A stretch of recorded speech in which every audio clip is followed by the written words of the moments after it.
Hello and welcome to the weekly update for COVID-19 for the city of Fredericksburg and the area. Let's start off with some good news rather than always the bad news about the numbers. And let's talk about vaccines to begin with.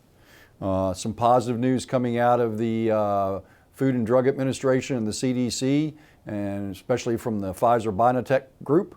They have done some studies now on children ages 5 to 11, and it looks like the vaccine is doing very well in the test groups that they have out there. It's not approved yet for children from 5 to 11, but we're starting to see some positive results in the test groups that they do have out there on the use of vaccines in children ages 5 to 11 and the pilot programs they've done. So you may see an emergency use authorization asked for by Pfizer-BioNTech in the next several weeks. So that's a positive news for our younger folks out there.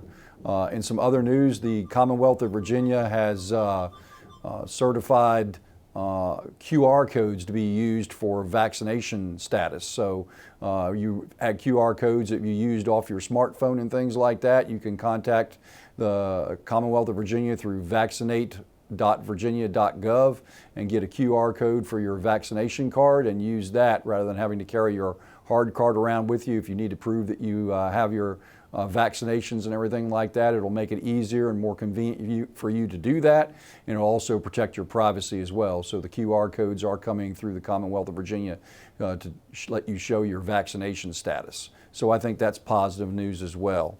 And some other positive news, again, there is free testing available. If you feel that you have signs and symptoms of COVID-19, free testing is available every Thursday this month at the Bragg Hill Family Life Center. That's 400 Bragg Hill Drive up off of Fall Hill Avenue. It will be a drive-through testing site, so you don't have to get out of your vehicle, and that'll usually be available on Thursday afternoons at that site, particularly right there. So that's good news. Let's talk about some other things. The FDA just recently recommended that people that are 65 and older and those that have immunocompromised systems should probably get a booster shot of the COVID vaccine. So if you've had any of the COVID vaccines from J&J or Moderna or Pfizer or things like that, if you're 65 and older or you have immunocompromised systems, probably be a good idea to talk to your physician or people about getting a booster shot here in the next couple of months. So again, some more positive news there.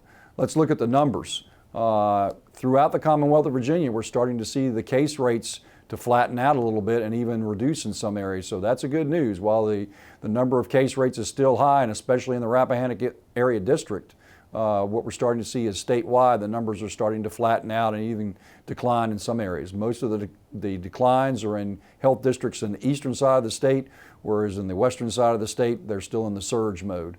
The Rappahannock area district is in a slow growth state at this point in time. For the Rappahannock district in the last 7 days, or actually last 10 days, we've had 1,620 new cases of COVID-19 reported. In Fredericksburg itself, of those 1,620, 233 were in the city of Fredericksburg. When we look at the 7-day moving positivity average for PCR testing, as of this morning, the health district is 13.2%. Compared to the state that's down to 9.8%. So we are still surging a little bit there.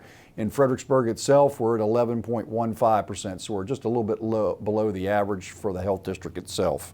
We had 14 new hospitalizations throughout the health district, and fortunately no new hospitalizations in the last 7 days from residents of the city of Fredericksburg. So that's positive as well.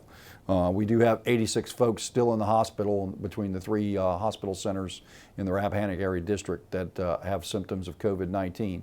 But as you've seen from the Mary Washington healthcare statistics, this is certainly the people that are in the hospital and on ventilators and in ICU, almost all of that is related to people that are unvaccinated. So certainly this surge of the Delta variant, which now makes up 99% of all cases in the Commonwealth of Virginia, most of all that is of the unvaccinated, not necessarily those people that have received their vaccinations.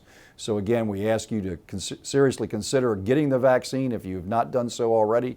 It is free, it is available, you can get it, and we ask you to look at doing that. We still ask you to continue to space yourselves out from other people using the social distancing recommendation of 6 feet, and we also ask you to wear masks anytime you're in crowds, anywhere inside or outside, and especially wearing masks as required indoors. We'll talk again next week. Thanks.